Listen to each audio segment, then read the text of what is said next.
Hello everyone, ഞാൻ doctor Siraj, medical officer QNB hospital Koduvally. നമ്മുടെ ക്ലിനിക്കുകളിൽ പൊതുവായിട്ട് ഒരു 40 എബോ ഏജ് വരുന്ന ജെൻസിന് പുരുഷന്മാർക്ക് വരുന്നൊരു കോമൺ കംപ്ലയിൻസ് വരുന്നത് എന്താണെന്ന് വെച്ചിട്ടുണ്ടെങ്കിൽ ശരിയായ രീതിയിൽ മൂത്രം പോകുന്നില്ല എന്നുള്ളൊരു കംപ്ലയിൻറ്റ് വരാറുണ്ട്. മൂത്രം ഒഴിച്ചാൽ തന്നെ ശരിയായിട്ട് പൂർണ്ണമായിട്ട് പോകുന്നില്ല.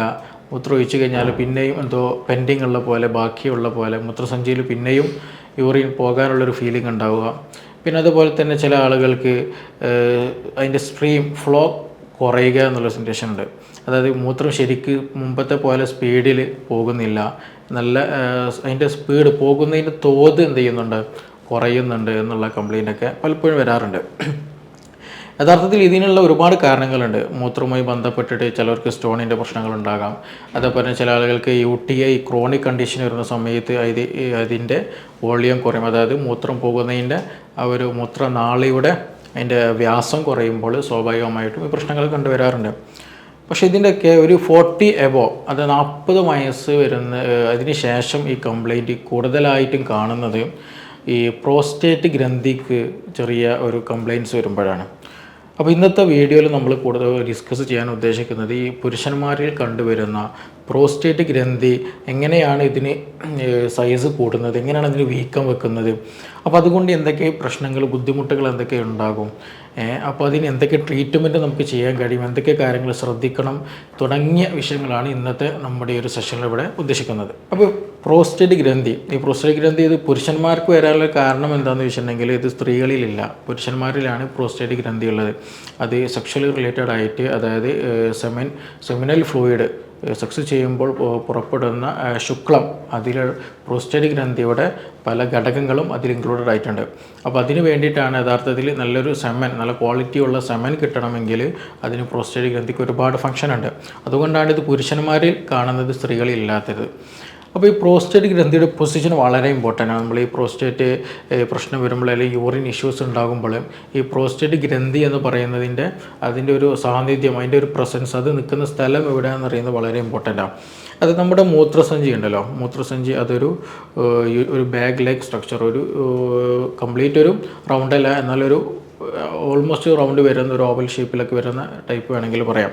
അപ്പോൾ അതിൻ്റെ ഒരു മൂത്രസഞ്ചിയിൽ നിന്ന് പുറത്തേക്ക്, യുറീത്ര എന്ന് പറയും, മൂത്രം പുറത്തേക്ക് വരുന്ന ഭാഗമുണ്ട്, ഏറ്റവും അവസാന ഭാഗത്തേക്ക് വരുന്നത്. അപ്പോൾ ആ മൂത്രസഞ്ചിയുടെയും ആ വരുന്ന ട്യൂബിൻ്റെയും സ്റ്റാർട്ടിങ്ങിൽ ആണ് ഈ പറയുന്ന പ്രോസ്റ്റേറ്റ് ഗ്ലാൻഡ് കാണുന്നത്. അതിൻ്റെ പ്രത്യേകത എന്താ വെച്ചിട്ടുണ്ടെങ്കിൽ ഈ പറയുന്ന മൂത്രം പോകുന്ന മൂത്രനാളി ഉണ്ടല്ലോ, ആ മൂത്രനാളി ഓൾമോസ്റ്റ് കംപ്ലീറ്റ് കവർ ചെയ്തിട്ടുള്ള ഒരു 3D സ്ട്രക്ചറാണ്. അതായത് ഈ സിമ്പിളായിട്ട് പറഞ്ഞാൽ ഈ പറയുന്ന പ്രോസ്റ്റേറ്റ് ഗ്രന്ഥിയുടെ ഉൾഭാഗത്തു കൂടെയാണ് ഈ പറയുന്ന മൂത്രനാളി കടന്നു പോകുന്നത്.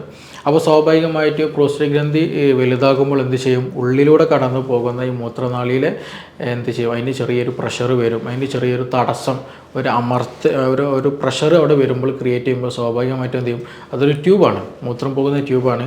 അപ്പോൾ അതിനുള്ള വ്യാസം, അതിൻ്റെ വ്യാപ്തി കുറയും. അപ്പോൾ അവിടെ ഒരു അമറൽ വരും, ഒരു പ്രസ്സിങ് വരും. ആ പ്രസ്സിങ് വരുമ്പോൾ ശരിക്കും യൂറിൻ പോകില്ല എന്നുള്ളതാണ്. അപ്പോൾ അതാണ് അതിൻ്റെ ഒരു ഇമ്പോർട്ടൻസ് എന്ന് പറയുന്നത്. അതിൻ്റെ പ്രോസ്റ്റേറ്റ് ഗ്രന്ഥിക്ക് വളരെ ഇമ്പോർട്ടൻസ് ഉണ്ട്, അതിൻ്റെ സ്ഥാനത്തിന് ഇമ്പോർട്ടൻസ് ഉണ്ട്, അതിൻ്റെ സൈസിനൊക്കെ ഇമ്പോർട്ടൻസ് ഉണ്ട്. പൊതുവായിട്ട് ഇത് എന്തുകൊണ്ടാണ് വളരുന്നത്, എന്തുകൊണ്ടാണ് ഇതിന് സൈസ് കൂടുന്നത് എന്നുള്ളൊരു ക്വസ്റ്റ്യൻ ഉണ്ട്.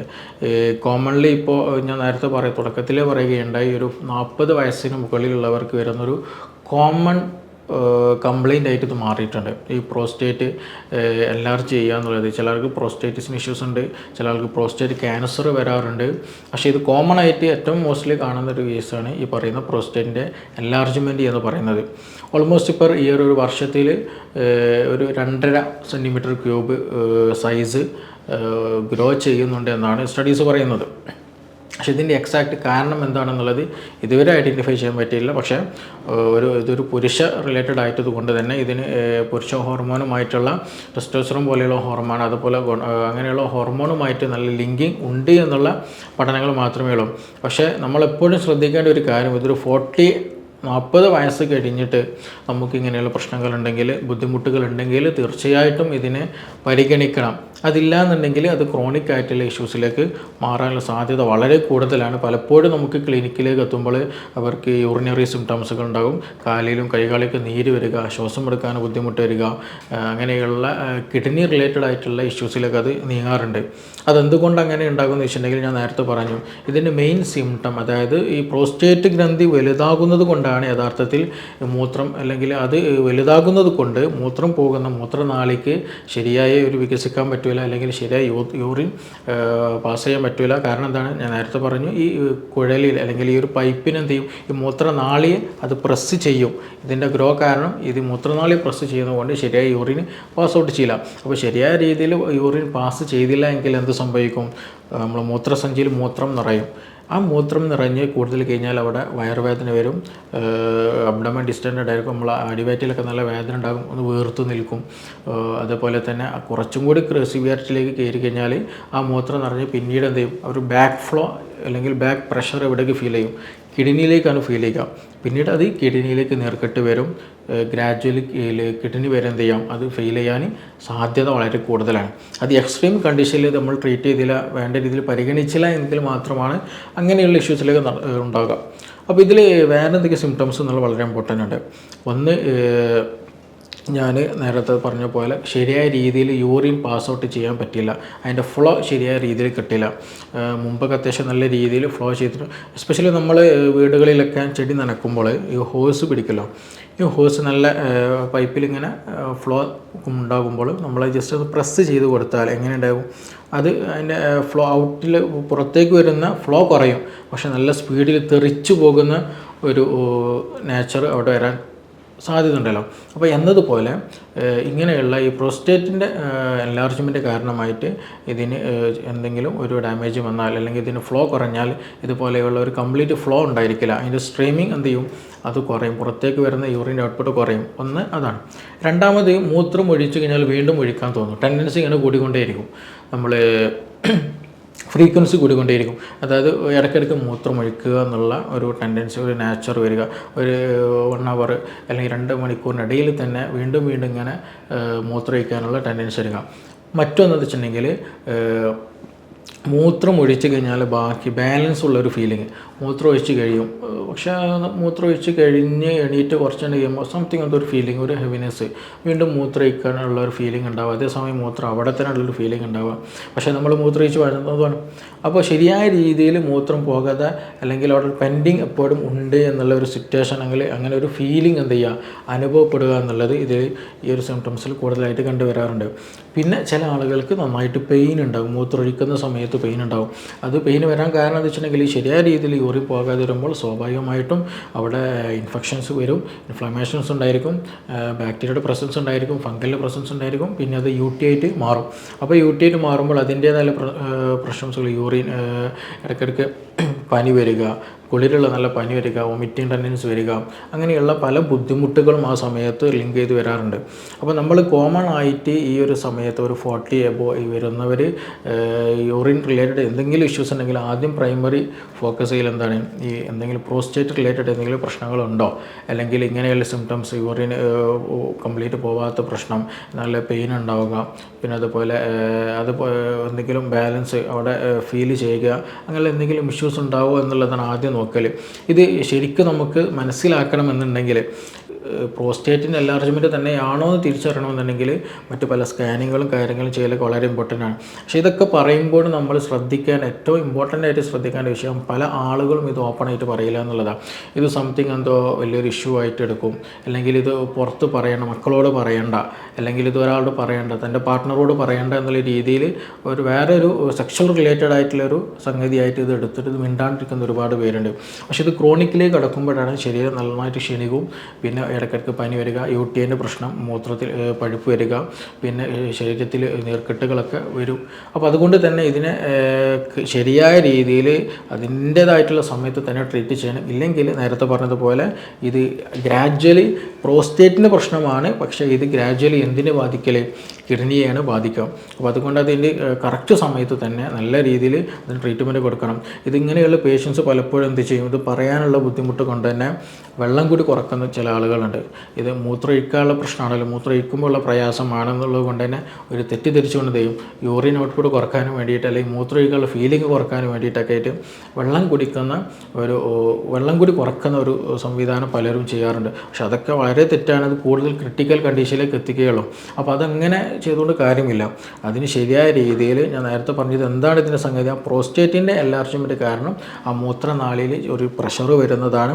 അപ്പം മൂത്രനാളിയുടെ വ്യാസം, അതിൻ്റെ ഒരു മൂത്രം വരുന്ന ഒരു വ്യാസം ചെയ്യും, അതങ്ങനെ പ്രസ് ചെയ്യും, അതിൻ്റെ വോളിയം കുറയും, അതുകൊണ്ട് ഉണ്ടാകുന്നതാണ്. അപ്പോൾ അത് ട്രീറ്റ് ചെയ്യണമെന്നുണ്ടെങ്കിൽ എന്ത് ചെയ്യണം, അതിൻ്റെ ഒരു ഒറിജിനൽ ഇതിലേക്ക് ഡയറക്ഷനിലേക്ക് തന്നെ പോകണം. ഒറിജിനലായിട്ട് അതിന് എങ്ങനെ ഉണ്ടായിരുന്നു അതിൻ്റെ വ്യാസം അതിലേക്ക് എത്തണം. അതേപോലെ അതിൻ്റെ പ്രോസ്റ്റേറ്റിൻ്റെ ആ വീക്കം കുറയ്ക്കുകയൊക്കെ ചെയ്യണം. അപ്പോൾ അതിന് വേണ്ടിയിട്ടുള്ള മെഡിസിൻസ് പ്രൈമറി നമുക്ക് എന്ത് ചെയ്യാം, നമ്മൾ കുറച്ച് ചെറിയ രൂപത്തിലുള്ള ഡയറ്റിങ്ങും അതേപോലെ മെഡിസിൻസ് എടുത്താൽ തന്നെ ഈ പറയുന്ന ഒരു ഷ്രിങ്കിങ് അതേപോലെ അല്ലെങ്കിൽ ഇത് വരുന്ന ഒരു ഗ്രോത്ത് ഉണ്ടല്ലോ, അത് നമുക്ക് കൺട്രോൾ ചെയ്യാൻ പറ്റും. അത് ഒരു പരിധി വരെ കൺട്രോൾ ചെയ്യാൻ പറ്റും. ഇനി അതെല്ലാം എക്സ്ട്രീം കണ്ടീഷനിലേക്ക് പോവുകയാണെങ്കിൽ തീർച്ചയായിട്ടും അതിൻ്റേതായിട്ടുള്ള സർജറി ഓപ്ഷൻസുകൾ ഇന്ന് ഒരുപാട് മൈനർ സർജറികൾ, വലിയ ഹെവി സർജറികളൊന്നുമില്ല. ആ ഒരു സർജറികളും കാര്യങ്ങളൊക്കെ നമുക്ക് ചെയ്താൽ തന്നെ പെട്ടെന്ന് ക്യൂർ ആവുന്നതാണ്. അപ്പോൾ ഇതിൽ പ്രൈമറി നമ്മൾ ശ്രദ്ധിക്കേണ്ടത് ഇതിങ്ങനെയുള്ള സിംറ്റംസുകൾ ഉണ്ടെന്നുണ്ടെങ്കിൽ എത്രയും പെട്ടെന്ന് നമ്മൾ ഒരു നല്ലൊരു ഡോക്ടറെ കണ്ടിട്ട് അതിങ്ങനെയുള്ള വിഷയങ്ങളുണ്ട്, ഇത് പെട്ടെന്നുള്ളൊരു പരിഹാരം കാണണം. അതുപോലെ ഞാൻ നേരത്തെ പറഞ്ഞു, നമ്മൾ ഒരിക്കലും ഇങ്ങനെ ഒരു സിംറ്റം വന്നതുകൊണ്ട് ഒരിക്കലും എന്ത് ചെയ്ത് വാട്ടർ ഇൻടേക്ക്, വെള്ളം കുടിക്കുന്ന അല്ലെങ്കിൽ വെള്ളം കൂടി കുറയ്ക്കുക എന്നുള്ള ഒരു കൺസെപ്റ്റിലേക്ക് ഒരിക്കലും എത്തത്. ട്രീറ്റ്മെൻറ്റ് എപ്പോഴും എന്തായിരിക്കണം, കോസിനായിരിക്കും ട്രീറ്റ് ചെയ്യുന്നത്. എന്താണോ കാരണം, ആ കാരണത്തെയാണ് നമ്മൾ ട്രീറ്റ് ചെയ്യേണ്ടത്. അങ്ങനെ ചെയ്തില്ല എങ്കിലാണ് തീർച്ചയായിട്ടും അതെന്ത് ചെയ്യും, വീണ്ടും വീണ്ടും വന്നുകൊണ്ടേയിരിക്കും. ഈ അടുത്ത് നമ്മൾ അറിയുന്നൊരു കേസുണ്ട്. അവർക്ക് ഇതുപോലെ എന്താണ് പ്രോസ്റ്റേറ്റിൻ്റെ എൻലാർജ്മെൻ്റ് ആണെന്നുള്ള അറിയാം, ഇങ്ങനെ ബുദ്ധിമുട്ടാണെന്നറിയാം, പക്ഷേ അവർ എന്ത് ചെയ്യുന്നില്ല, ട്രീറ്റ്മെൻറ്റ് ചെയ്യാൻ തയ്യാറാകുന്നില്ല എന്നുള്ളത്. അങ്ങനെ ഒരുപാട് കേസുകൾ പലപ്പോഴും നമുക്ക് വരാറുണ്ട്. ട്രീറ്റ്മെൻറ്റ് മീൻസ് ഇത് എക്സ്ട്രീം കണ്ടീഷനിലേക്ക് പോയാലും നമുക്ക് സർജറി ചെയ്യൽ നിർബന്ധമാണ്. ഇല്ല എന്നുണ്ടെങ്കിൽ ഞാൻ നേരത്തെ പറഞ്ഞതുപോലെ അത് പിന്നീട് ഗ്രാജുവലി ഇടയ്ക്കിടയ്ക്ക് യൂട്ടി വന്നുകൊണ്ടിരിക്കും. പിന്നെ അബ്ഡോമൻ റിലേറ്റഡ് ഇഷ്യൂസ് ഉണ്ടായിരിക്കും. പിന്നെ നേരത്തെ പറഞ്ഞ പോലെ അത് ഗ്രാജുവലി പോക്ക് കിഡ്നി ഫെയിലിയറിലേക്കാണ്. അപ്പോൾ അതുകൊണ്ട് തന്നെ നിർബന്ധമായിട്ടും അങ്ങനെ എന്തെങ്കിലും ഇഷ്യൂസോ കാര്യങ്ങളുണ്ടെങ്കിൽ നല്ല ഒരു ഡോക്ടറെ കണ്ടിട്ട് വേണ്ട ട്രീറ്റ്മെൻറ്റ് ചെയ്യേണ്ടതാണ്. ഇനി ഇതുമായി ബന്ധപ്പെട്ട എന്തെങ്കിലും അറിയണമെന്നുണ്ടെങ്കിൽ ഈ നമ്പറിൽ നിങ്ങൾക്ക് കോൺടാക്റ്റ് ചെയ്യാവുന്നതാണ്. പിന്നെ ഇതിൻ്റെ കൂടെ തന്നെ മറ്റൊരു കാര്യം കൂടി നമ്മൾ ശ്രദ്ധിക്കണം. എല്ലാ കേസുകളും പ്രോസ്റ്റേറ്റ് എന്നുള്ളത് പറയുമ്പോൾ ചിലപ്പോൾ നമുക്ക് പ്രോസ്റ്റേറ്റിസിന് ഇൻഫ്ലമേഷൻ വരുന്ന കണ്ടീഷൻസ് ഉണ്ട്. പിന്നെ അതുപോലെ പ്രോസ്റ്റേറ്റ് ക്യാൻസറുകൾ വരുന്ന കണ്ടീഷൻസ് ഉണ്ട്. അപ്പോൾ ഇതിലൊക്കെ ഏകദേശം സിംറ്റംസുകൾ, അതായത് രോഗത്തിൻ്റെ അടയാളങ്ങൾ സെയിം ആയിരിക്കും. ഞാൻ നേരത്തെ പറഞ്ഞ പോലെ മൂത്രമൊഴിക്കുക പ്രയാസം, മൂത്രത്തിൻ്റെ ഫ്ലോയിൽ ഉണ്ടാകുന്ന കുറവ്, പിന്നെ മൂത്രം ഒരു പെൻഡിങ് ഇനിയും ബാക്കി ഉണ്ടാകുന്ന ഒരു ഹെവിനെസ് ഫീലിംഗ്, അങ്ങനെയുള്ളൊരു കോമൺ സിംറ്റംസുകളായിരിക്കും പലപ്പോഴും ഉണ്ടാകുക. ചിലപ്പോൾ UTIയുടെ സിംറ്റംസ് ഉണ്ടാവുള്ളൂ, മൂത്രപ്പഴുപ്പിൻ്റെ സിംറ്റംസ് ഉണ്ടാകുകയുള്ളൂ. അപ്പോൾ അതുകൊണ്ട് തന്നെ ഈ ഏജ് വളരെ ഇമ്പോർട്ടൻ്റ് ആണ്. അതുകൊണ്ടാണ് ഞാൻ തുടക്കത്തിൽ പറഞ്ഞത് 40 വയസ്സിന് മുകളിലുള്ളവർക്കാണ് കോമൺ ആയിട്ട് വരിക എന്നുള്ളത്. അപ്പോൾ 40 വയസ്സിന് മുകളിലായിട്ട് കോമൺ ആയിട്ട് ഇങ്ങനെ ഇഷ്യൂ ഉള്ളത് കൊണ്ട് തന്നെ അങ്ങനെ എന്തെങ്കിലും യൂറിനറി റിലേറ്റഡ് ആയിട്ട് എന്തെങ്കിലും ഇഷ്യൂസ് ഉണ്ടെങ്കിൽ പെട്ടെന്ന് തന്നെ നല്ലൊരു ഡോക്ടറെ കണ്ടിട്ട് വേണ്ട നിർദ്ദേശങ്ങൾ നിങ്ങൾ സ്വീകരിക്കേണ്ടതാണ്. ഓക്കെ, നമുക്കിനി മറ്റൊരു വീഡിയോ ആയിട്ട് വീണ്ടും കാണാം. Thank you.